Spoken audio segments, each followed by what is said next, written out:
बिस्मिल्लाहिर्रहमानिर्रहीम। अस्सलाम वालेकुम। आज के जुमले हैं, किस जुमले में क्या यूज़ होता है।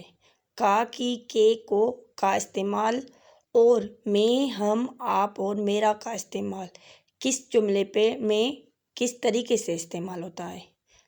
ओके, ये अली का घर है, ये सारा की बिल्ली है, ये किसके कपड़े हैं, वो मिलकर काम करते हैं, हम मिलकर खेलते हैं, ये मेरा भाई है, ये मेरा घर है, आप सैयदा हैं, वो आपका घर है, वो आपका भाई है, क्या तुम मिलकर खेलते हो, क्या आप हमारे साथ खेलेंगे।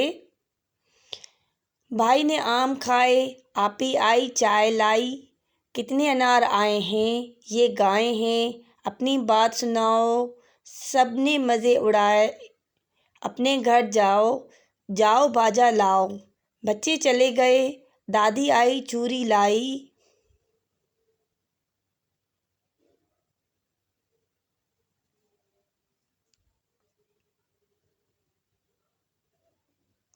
सिंपल और सादा जुमले हैं।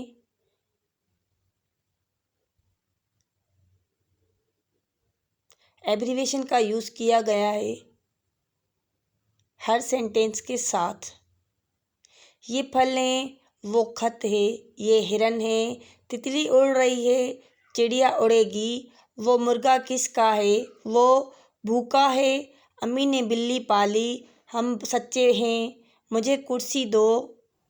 ये किसकी किताब है, सच बोलो। चैनल को सब्सक्राइब कर दें। अल्लाह हाफिज़।